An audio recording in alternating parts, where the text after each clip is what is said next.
Hello friends, அனைவருக்கும் வணக்கம். இந்த வீடியோவில் நம்ம என்ன பார்க்க போகிறோம் அப்படின்னா, டெஸ்ட் 1ஓட update. So first of all எல்லாருக்குமே இனிய பொங்கல் நல்வாழ்த்துகள். ஓகேவா? ஃபஸ்ட்டு தேர்வு 1க்கான ஒரு அப்டேட் பார்த்துக்கலாம். ஸோ நமக்கு டெஸ்ட் அப்படிங்கிறது ஜனவரி 17 வந்து நம்ம ஸ்டார்ட் பண்ண போகிறோம். ஜனவரி 17 மறந்துட வேண்டாம். ஓகேவா? பொங்கல் முடிச்சுட்டு எல்லாம் சாப்பிட்டுட்டு டெஸ்ட்டு 2 பார்த்துக்கலாம் அப்படின்னு விட்டுறாதீங்க. ஏன்னா வந்து நம்ம ஃபஸ்ட்டு டெஸ்ட்டில் எப்படி நம்ம ஆரம்பிக்கிறோமோ அந்த ஆரம்பம் தான் அடுத்ததுக்கு ஒரு அந்த தொடர்ச்சிக்கு வந்து வழிவகுங்கிறதான் உண்மை. ஏன்னா ஒரு டெஸ்ட்டை நம்ம விட்டுட்டோம் அப்படின்னா, சரி பார்த்துக்கலாம், அடுத்த டெஸ்ட்டு பார்த்துக்கலாம் அப்படின்னு சொல்லிட்டு நமக்கு ஒரு கொஞ்சம் லேசியாக ஃபீல் பண்ணுவோம். ஸோ அதனால் ஃபஸ்ட்டு டெஸ்ட்டை விட்டுற வேண்டாம். ஸோ ஜனவரி 17 நம்ம என்னென்ன டெஸ்ட்டுக்கு என்னென்ன டாபிக் கொடுத்துருந்தோம் அப்படின்னா, 6th ஃபுல் புக்கு தமிழ் அப்படின்னு சொல்லியிருந்தோம். ஓகேவா? ஸோ அதில் வந்து நிறைய டேட்டாஸ் இருக்குது. ஏன்னா இப்போது சிலபஸ் அப்படிங்கிறது பாதிக்கு பாதி நமக்கு தமிழில் கம்மி பண்ணிட்டாங்க. அப்படிங்கும்போது நம்ம சிலபஸை தாண்டி இப்போதைக்கு போக போகிறது கிடையாது. அப்படி பார்த்தோன்னு வச்சுக்கோங்களேன், ஒரு டேர்ம் அளவுக்கு தான் நம்ம படிக்கிற மாதிரியே இருக்கும். 3 புக்கு முன்னாடி ஃபுல்லாக படிச்சுருந்தோம். இப்போ ஒரு டேர்ம் அளவுக்கு தான் நம்ம படிக்கிற மாதிரி டேட்டாஸ் அவ்வளோ பாதிக்கு பாதி குறைஞ்சிருச்சு. நான் இந்த டெஸ்ட்டுக்கு வந்து என்னென்ன எடுத்திருப்பேன் அப்படின்னா, என்னென்ன சிலபஸில் கவர் ஆகுதோ அதை மட்டும்தான் எடுத்திருப்பேன். ஓகேவா? சிலபஸில் நமக்கு கவர் ஆகிற டாபிக் மட்டும்தான் அதில் கொஸ்டினாகவே இருக்கும். ஓகேவா? அப்படி பார்க்கும்போது ரொம்ப ஈஸியாக தான் எடுக்க முடியும் கொஸ்டினே. ஓகேவா? ஸோ அதனால் சிலபஸில் என்ன இருக்குது அப்படின்றத மட்டும் நீங்கள் வந்து பார்த்துட்டு படிச்சுக்க வேண்டியதான். இப்போ உதாரணத்துக்கு சொல்லணும்னா, இப்போது ஆங்கிலத்திலேருந்து தமிழில் மொழிபெயர்க்க அப்படின்னு சொல்லிட்டுலாம் கொடுத்துருப்பாங்கள்ல, ஒன்றும் கிடையாது. இப்போ வந்து ஏதோ ஒரு இங்கிலீஷ் வார்த்தை ஒன்று கொடுத்துருப்பாங்க. ஓகேவா? இப்போ வந்து பார்த்தோம்னா, இப்போ டாக்குமெண்ட்டு தமிழில் ஆவணம் அப்படின்லாம் சொல்கிறோம் இல்லையா? ஸோ அந்த மாதிரி இங்கிலீஷ் டு தமிழ், அப்புறம் வந்து அங்கங்கே இலக்கணம் நிறைய எல்லா இலக்கணத்தையும் நீங்கள் ஃபுல்லாக படித்து தான் ஆகணும். அதே மாதிரி பார்த்தோம்னா, அங்கங்கே ஏதோ ஒரு பாடத்துக்கு பின்னாடிலாம் கொடுத்துருப்பாங்க. மரபு பிழைகள் கொடுத்துருக்கலாம், சந்தி பிழை கொடுத்துருக்கலாம், வல்லினம் மிகுந்து வர்றது மிகாமல் வர்றது 6th புக்கில் அங்கங்கே எதுவும் இருந்துச்சு அப்படின்னா அதை நீங்கள் படித்து தான் ஆகணும். இலக்கணம் ரிலேட்டடாக இருந்துச்சுன்னா அதை நீங்கள் வந்து கண்டிப்பாக தெரிஞ்சுக்கிட்டு தான் ஆகணும். ஓகேவா? ஸோ அதே மாதிரி இப்போ பாவாணர் அப்படிங்கிறவர் சிலபஸில் இருக்கார். ஸோ அதனால் கொஸ்டினில் இருக்கும். பாவாணர் சப்போஸ் இல்லைன்னு வச்சுக்கோங்களேன், ஆனால் 6th புக்கில் இருக்குது அப்படின்னா இதில் கேள்வியில் வந்து உங்களுக்கு கொஸ்டின் அப்படின்றது இருக்காது. ஓகேவா? டெஸ்ட்டுக்கு என்ன சிலபஸில் கொடுத்துருக்காங்க, டிஎன்பிஎஸ்சி என்ன சிலபஸில் கொடுத்துருக்காங்களோ ஸோ அதை மட்டும் 100% படிங்க. ஸோ அதை தாண்டி நீங்கள் ஆல்ரெடி படிச்சிருக்கேன், எனக்கு அது ஆல்ரெடி தெரியும் அப்படின்னா அது ரிவைஸ் பண்ணிக்கிறது உங்களோட விருப்பம். ஓகேவா? இந்த கொஸ்டின் பேப்பரில் சிலபஸில் என்ன இருக்கோ ஸோ அது மட்டும்தான் வரும். சிலபஸில் உள்ளது மட்டும்தான் நமக்கு தேவை. ஓகேவா? ஏன் அப்படின்னா, இப்போது உதாரணத்துக்கு ஏதோ ஒரு எக்ஸாமுக்கு சிலபஸை சேஞ்ச் பண்ணால் பரவாயில்ல. அவங்க டிஎன்பிஎஸ்சி என்ன பண்ணியிருக்காங்க, ஒட்டுமொத்த எக்ஸாமுக்கும் குரூப் 1 குரூப் 2 எல்லாத்துக்குமே சேர்த்து என்ன பண்ணியிருக்காங்க, குரூப் 4 வரைக்கும் தமிழோட சிலபஸை மட்டும் மாற்றிருக்காங்க. அப்படின்னா என்ன அர்த்தம்ன்றதை நம்ம ஃபஸ்ட்டு புரிஞ்சுக்கணும். ஸோ அப்போ அவங்க கொஸ்டினோட பேட்டர்னை மாற்ற போகிறாங்க அப்படின்றத அந்த இடத்துல நம்ம தெரிஞ்சுக்கணும். ஓகேவா? ஸோ அதனால் சிலபஸில் என்ன இருக்கோ ஸோ அதை மட்டும் படிக்கிறது தான் புத்திசாலித்தனம் இங்கே. ஸோ அதனால் சிலபஸில் என்ன கவர் ஆகுதோ ஸோ அதை மட்டும்தான் நீங்கள் படிச்சுக்கிற மாதிரி இருக்கும். ஒன்றும் கிடையாது, சிலபஸை எடுத்து வச்சுக்கோங்க, வச்சுட்டு பாருங்கள்.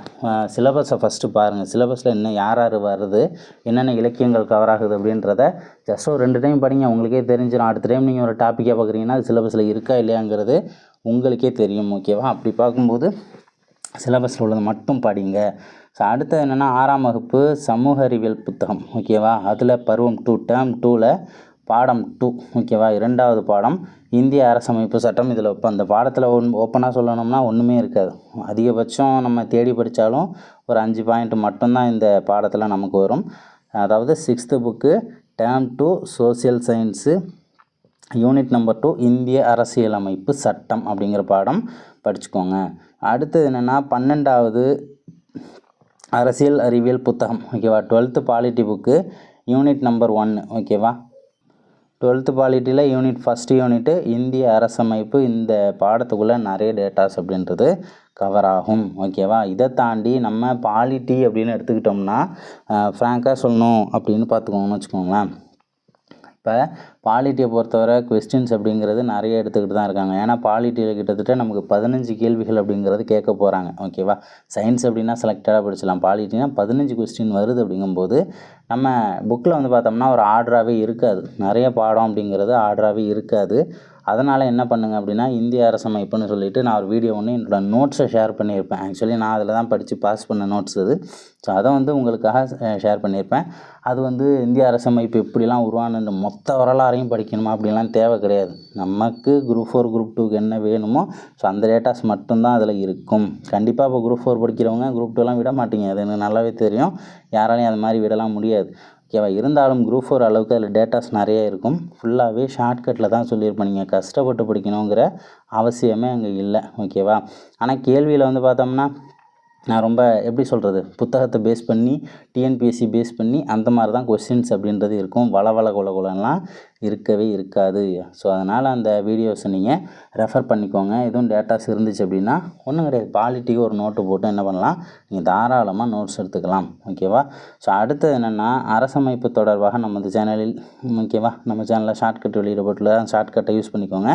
அதே மாதிரி இன்னொரு சிலபஸில் நம்ம ஃபஸ்ட்டு டெஸ்ட்டுக்கு சொன்ன இன்னொரு டாபிக் தான் வந்து முகப்புரை அப்படின்றது. பிரியாம்பிள்னு சொல்லுவாங்க, முகவுரைன்னு சொல்லுவாங்க இல்லையா? ஸோ முகவுரையை பற்றி நம்ம புக்கில் என்ன இருக்குன்னு வச்சுக்கோங்களேன். முகவுரையில் ஒரு இது ஒன்று கொடுத்துருப்பாங்க. இந்தியா என்பது இறையாண்மை, சமத்துவ, சமய சார்பற்ற மக்களாட்சி குடியரசுன்ற ஒரு பாயிண்ட் இருக்கும். எப்போ குறிக்கோள் தீர்மானம் அறிமுகப்படுத்துகிறாங்க, எப்போ வந்து ஏற்கப்பட்டது, இந்த தகவல்கள் மட்டும்தான் நம்ம புத்தகத்தில் இருக்கிறது. அதுவும் ஒரே கோர்வையாக இருக்காது, எங்கெங்கேயோ ஒன்று இருக்கும். ஓகேவா? ஸோ அதனால் முகப்புரை அப்படிங்கிறத கண்டிப்பாக நீங்கள் அதையும் பார்த்து தான் ஆகணும். ஏன்னா இப்போது முகப்புரையை வந்து பார்த்தோம்னா ஒருத்தர் ஒரு மாதிரி சொல்லியிருப்பாங்க. சிலர் அணிகலன்னு சொல்லியிருப்பாங்க, சிலர் ஜாதகம்னு சொல்லியிருப்பாங்க, சிலர் வந்து லாயர்ஸ், பேரடைஸ் ஆஃப் லாயர்ஸ், வழக்கறிஞர்களோட சொர்க்கம் அப்படின்லாம் சொல்லியிருப்பாங்க. ஸோ இதெல்லாமே இப்போது ரீசெண்டாக கேட்டுக்கிட்டு இருக்கக்கூடிய டாபிக். ஓகேவா? முகவுரைன்னு பார்க்கும்போது நமக்கு ஸ்கூல் புக்கில் டேட்டாஸ் இல்லை, ஆனால் முக்கியமான டாப்பிக்கு அவுட் சோர்ஸ் தான் படித்தாகணும். அது உங்களுக்கே தெரியும். குரூப் 1, குரூப் 2, குரூப் 4 எதுவாக இருந்தாலும் அதனுடைய கூற்று தொடர்பாக கொஸ்டின்ஸ் அப்படிங்கிறது கண்டினியூவாக வந்துக்கிட்டே இருக்குது. அதுக்கும் ஷார்ட்கட்டு இருக்குது. ஒன்றும் கிடையாது, அந்த முகப்புரையில் ஒரு 12 பாயிண்ட் இருக்கும், அவ்வளோதான். 12லேருந்து 15 பாயிண்ட் வரும். அதுவும் எல்லாமே ஷார்ட்கட்டாக தான் சொல்லியிருப்பேன். நான் அதையும் வந்து டெலகிராமில் ஷேர் பண்ணுறேன். ஸோ அதையும் ஃபாலோ பண்ணிக்கோங்க. ஏன்னா ரொம்ப முக்கியமான ஒரு டாப்பிக்காக தான் முகப்புரையும் சரி, இந்த அரசமைப்பு உருவாக்கம் ரெண்டுமே வந்து ரொம்ப முக்கியமானது. அதையும் வந்து நீங்கள் கண்டிப்பாக ஃபாலோ பண்ணிக்கோங்க. அடுத்தது என்ன அப்படின்னா, கணிதம் பகுதிக்கு ப்ரீவியஸ் இயர் கொஸ்டின் பேப்பரிலிருந்து கேள்விகள் தயாரிக்கப்பட்டுள்ளது. ஓகேவா? இப்போது நம்ம மேக்ஸில் வந்து மார்க் எடுக்கணும்னு வச்சுக்கோங்களேன். உங்கள் எல்லாருக்குமே தெரியும், குரூப் 4 2023 ஒன்று நடந்துச்சு இல்லையா? 2023 ஒரு எக்ஸாம் ஒன்று நடந்துச்சு. ஸோ அந்த எக்ஸாமில் என்ன அப்படின்னா வச்சுக்கோங்களேன், மேக்ஸை ஷார்ட்கட்டாக படித்த யாருமே வந்து பாஸ் பண்ணலை. உண்மை தான், மேக்ஸை ஷார்ட்கட்டுன்னு தேடினவங்க யாருமே அதில் பாஸ் பண்ணலை. அதே மாதிரி வந்து பார்த்தோம்னா ஸ்கூல் புக்கை மட்டுமே படிச்சுட்டு போனவங்களுக்கும் அதில் மார்க்கே வரல அப்படின்றத தெரிஞ்சுக்கணும். ஏன்னா இப்போ வந்து காம்படிஷன் அப்படிங்கிறது ஹெவி ஆகிடுச்சு. ஸோ அதனால் வந்து புத்தகத்திலலாம் நம்ம மேக்ஸை படிக்கணும் அப்படின்றது கிடையாது. ஓகேவா? புத்தகத்தில் வந்து இப்போ உதாரணத்துக்கு சொல்லணும்னா சிம்பிளிஃபிகேஷன் அப்படின்னு சொல்லி கொடுத்துருக்காங்க அப்படின்னா அதில் ஒரு 4 மாடல் தான் இருக்கும். புத்தகத்தில் அதிகபட்சம் ஒரு 5 மாடல் இருக்கும், அவ்வளோதான். அது என்ன ப்ளஸ் மைனஸை மாற்றி கொடுத்துருப்பாங்க. ஒன்று அல்ஜிப்ராவாக இருக்கும், இன்னொன்று பாட்மாஸாக இருக்கும். ஓகேவா? ஆனால் நீங்கள் ப்ரீவியஸ் இயர் கொஸ்டின் பேப்பர் எடுத்து பார்த்தீங்கன்னு வச்சுக்கோங்களேன், கிட்டத்தட்ட ஒரு 100லேருந்து 200 மாடல் வரைக்கும் வரும். என்னது 100லேருந்து 200 மாடல், அப்போ அவ்வளோ மாடலை படித்தாமா அப்படின்லாம் கிடையாது. இதுவும் ப்ளஸ் மைனஸ் தான் மாற்றி வச்சுருப்பாங்க. என்னென்னா நீங்கள் புத்தகத்தில் வந்து ப்ராக்டிஸ் பண்ணக்கூடியது அதிகபட்சம் ஒரு 20 கொஸ்டின் வரைக்கும் கொடுத்துருப்பாங்க. ஆனால் இங்கே கிட்டத்தட்ட ஒரு 400 கேள்விக்கிட்ட இருக்கும். ஓகேவா? ஒரு கொஸ்டினும் அவ்வளோ ஈஸியாக இருக்கும், டிஃப்ரெண்ட்டாக இருக்கும். ஓ, இதை இங்கே மல்டிப்ளை பண்ணியிருக்காங்களா, ஓ இது இந்த கொஸ்டினை இப்படியும் நம்ம ஆன்சர் பண்ணலாமா அப்படின்ற ஒரு ஆச்சரியங்களை ஏற்படுத்தக்கூடிய ஒரு கூடாரமாக வந்து உங்களுக்கு ப்ரீவியஸ் இயர் கொஸ்டின் இருக்கும். ஸோ அதையும் வந்து நான் குரூப்பில் ஷேர் பண்ணுறேன் டெலகிராமில். ஸோ அதையும் வந்து நீங்கள் கண்டிப்பாக ஃபாலோ பண்ணிக்கோங்க. ஏன்னா மேக்ஸை பொறுத்தவரை நம்ம அதில் தான் படிக்கணும். ஏன்னா கடமைக்கு வந்து படிக்கக்கூடாது. ஏகப்பட்ட மாடலை நம்ம தெரிஞ்சுக்கிட்டோம்னு வச்சுக்கோங்களேன். சிம்பிளிஃபிகேஷனில் 2 மாடல் தெரிஞ்சுட்டு நம்ம எக்ஸாமுக்கு கான்ஃபிடென்ட்டெல்லாம் போக முடியாது. எனக்கு ஒரு 20 மாடல் தெரியும். ஏன்னா எப்படி சொல்கிறது, எல்லா டாபிக் சுருக்குக அப்படிங்கிற ஒரு பாடம் தான். ஓகேவா? சுருக்குக அப்படிங்கிற ஒரு தலைப்பு தான் எல்லா கொஸ்டினுக்குமே, எல்சிஎம்மாக இருக்கட்டும், டைம் அண்ட் ஒர்க்காக இருக்கட்டும், மென்சுரேஷனாக இருக்கட்டும். ஓகேவா? எல்லா மேக்ஸோட அம்மானே சொல்லலாம். உண்மையாகவே சொல்லணும்னா அம்மா, நமக்கு சிலபஸில் இருக்கக்கூடிய எல்லா தலைப்புக்கும் அம்மா யார் அப்படின்னா சிம்பிளிஃபிகேஷன் அப்படிங்கிற ஒரே ஒரு டாபிக் தான். ஸோ அதில் நிறைய, ஆனால் சிம்பிளிஃபிகேஷனை யாராலையும் இது வரைக்கும் ஃபுல்லாக முடிக்கவே முடியாது. ஓகேவா? அதிகபட்சம் நம்மளால், உண்மையாகவே சொல்கிறேன், சிம்பிளிஃபிகேஷன் டாபிக் யாராலையுமே முடிக்க முடியாது. ஆனால் என்ன அப்படின்னா மேக்ஸிமம் நம்ம டஃப் கொடுக்குற அளவுக்கு பார்த்துக்கலாம். ஓகேவா? இப்போ நானும் தான் படித்தேன் அப்படின்னா சிம்பிளிஃபிகேஷனில் எல்லா மாடலும் எனக்கு என்னால் ப்ராக்டிஸ் பண்ண முடியலை. ஏன்னா அவ்வளோ மாடல் போயிட்டே இருந்துச்சு. இருந்தாலும் நான் குறைஞ்சது ஒரு 100 மாடல் எது எக்ஸாமுக்கு தேவையோ ஸோ அதை மட்டும் எடுத்து படித்தேன் அப்படிங்கும்போது எனக்கு ரொம்ப ஹெல்ப்பாக இருந்துச்சு. ஓகேவா? ஸோ நம்ம ஒரு கொஸ்டினை வந்து லாஜிக்காக ஃபஸ்ட்டு தெரிஞ்சுக்கணும். அதுக்கப்புறம் தான் ஷார்ட்கட் இதெல்லாம் எதிர்பார்க்கணும். ஓகேவா? எடுத்தோடனே நான் வந்து ஷார்ட்கட் அப்படின்னு சொல்லிட்டுலாம் எதிர்பார்க்கக்கூடாது. உங்களுக்கு கொஸ்டின்ஸ் நிறைய ப்ராக்டிஸ் பண்ணி பாருங்கள். தெரியலனா உங்கள் ஃப்ரெண்ட்ஸுக்கு வந்து அனுப்பிவிட்டு ஸோ இது எப்படி போடுறது அப்படின்னு சொல்லிவிட்டு என்ன பண்ணலாம், நீங்கள் வந்து டெலகிராமில் கூட ஷேர் பண்ணலாம். யாராவது எனக்கு டைம் இருந்துச்சுன்னா நானும் சால்வ் பண்ணி அனுப்பிவிட்றேன். அப்படி இல்லைனா வேறு யாராச்சும் நண்பர்கள் என்ன பண்ணுவாங்க, ஷேர் பண்ணி அதாவது ப்ராக்டிஸ் பண்ணி உங்களுக்கு அனுப்பிவிடுவாங்க. ஸோ அந்த மாதிரி படிச்சிங்க அப்படின்னா ரொம்பவே யூஸ்ஃபுல்லாக இருக்கும். ஸோ இவ்வளோ தான் ஃபஸ்ட்டு டெஸ்ட்டுக்கு நம்ம என்னென்ன படிக்க போகிறோம்னா 6th தமிழ் புக்கு, நியூ புக்கில் வந்து பார்த்தோம்னா சிலபஸில் கவர் ஆகக்கூடிய டாப்பிக்கு, அப்புறம் 6th டேர்ம் 2ல் இருக்கக்கூடிய இந்திய அரசமைப்பு சட்டம், 12th பாலிட்டியில் இருக்கக்கூடிய யூனிட் நம்பர் 1 இந்திய அரசமைப்பு. அதே மாதிரி யூடியூப் சேனலில் அந்த டேட்டாஸ் வந்து ரெஃபர் பண்ணிக்கோங்க. ப்ளஸ் முகப்புரை அதையுமே வந்து நீங்கள் ரெஃபர் பண்ணி தான் ஆகணும்.